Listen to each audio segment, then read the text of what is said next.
In February of 1980, Angelina Narcisse was shopping in a crowded market in central Haiti when she was approached by a thin, wild-eyed man. His face was sunken, his eyes were bloodshot, and a long scar ran from the corner of his mouth to his ear. In a gravelly voice, he told her his name was Clairvius and that he was her brother. Shocked, slightly breathless, Angelina's first reaction was pure terror. She had no doubt that her brother Clairvius was dead. 18 years earlier, she had stood in a hospital room and watched him succumb to a mysterious, sudden illness. She had been there when the doctor checked for a pulse, found nothing, and officially pronounced him dead. Angelina had personally attended his funeral the very next morning. She remembered touching his skin and finding it freezing to the touch, just before she watched workers nail the wooden casket shut and lower it into the ground. Now, Angelina stood in a market looking into the eyes of a man, claiming to be a brother she had seen buried 18 years ago. The confrontation eventually moved to the local police station. To see if this man was an imposter, the authorities asked Clairvius's surviving siblings to provide a list of highly specific questions about their childhood, intimate details that only the real Clairvius would know. The man in the interview room didn't miss a single detail. He answered every obscure question flawlessly, including memories that had never been shared outside the family. Then there was the scar, a deep, jagged line across his cheek that he claimed was carved by a long iron nail while his coffin was being sealed. He had been alive and conscious while they were burying him. Confronted with these facts, the authorities and the family reached a conclusion that defied medical logic. This man was Clairvius Narcisse. But dead men do not walk out of cemeteries. That leaves us with the central mystery. What actually happened in that hospital room and at that gravesite in 1962? The story begins in 1962 with a family feud over an inheritance. Clairvius had inherited his parents' land and money, refusing to share it with his struggling siblings. The drama appeared to end when one of his brothers visited him, offered a reconciling hug, and then left.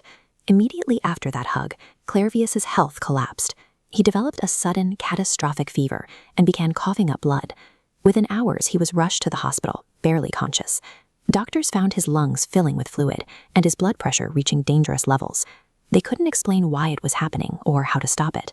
2 days after the symptoms began, his breathing stopped and he was declared dead. But Clairvius was awake. He was trapped inside a chemically paralyzed body, unable to move his eyes, his limbs, or his lips. He could hear and feel everything happening around him, but he couldn't make a single sound to prove he was still alive. He felt the cold of the morgue. He heard his sisters crying over his open casket, and he felt the white-hot agony as a nail pierced his cheek while the lid was being hammered down. He was fully conscious as the first shovelfuls of dirt hit the top of his coffin. His brother hadn't committed a murder in the traditional sense. He had used a substance that effectively mimicked biological death, tricking professional doctors into burying a living man. Later that night, 2 men entered the cemetery with shovels. They unearthed the coffin, pried it open, and pulled Clairvius's paralyzed body out of the ground. They carried him into the wilderness and delivered him to a bokor, a voodoo priest. This was the second phase of the plan his brother had paid for. The bokor forced a liquid down Clairvius's throat that partially restored his movement, but left his mind in a shattered, uncoordinated state. For the next 2 years, Clairvius was a slave on a sugarcane plantation.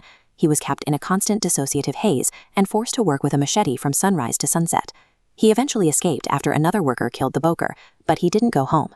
He knew his brother was still alive and would likely try to kill or enslave him again. He spent the next 16 years working odd jobs in northern Haiti, waiting until he heard news that his brother had finally died. When Clairvius finally returned to his village, he wasn't a man who had come back from the dead. He was a man who had been subjected to years of chemical servitude. In 1982, a Harvard researcher named Wade Davis traveled to Haiti to investigate. He wanted to find a scientific explanation for how a man could be diagnosed as dead, buried, and then reappear years later. Davis discovered that the zombie process was not magic, but a 2-part toxicological attack designed to destroy a person's free will. The first part was the powder Clairvius's brother rubbed on him during that hug. It contained tetrodotoxin, a potent neurotoxin found in pufferfish. Tetrodotoxin paralyzes the body and slows the heart rate and breathing to a level that is almost impossible to detect without advanced medical equipment. This ensured the false death diagnosis that led to his burial. The second part was the liquid the bokor gave him at the plantation. It was derived from the zombie's cucumber, a plant containing the hallucinogen datura. This drug kept Clairvius in a permanent state of delirium, making him easy to control. What history and pop culture recorded as dark magic was actually a process built on 2 specific, highly effective biological weapons. After returning to his village and telling his story, Clairvius Narcisse was finally able to live as a free man. He lived with his remaining siblings until he died for the second and final time in 1994, at the age of 72. Despite knowing exactly what had been done to him, there was no legal justice. Both the bokor and his brother had died before Clairvius felt safe enough to come home, meaning the architects of his nightmare never answered for their crimes. The Hollywood version of a zombie is a mindless creature that rises from the grave to hunt the living. The real story of Clairvius Narcisse is far more disturbing.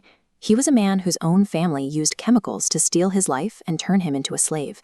The true horror of the zombie isn't supernatural.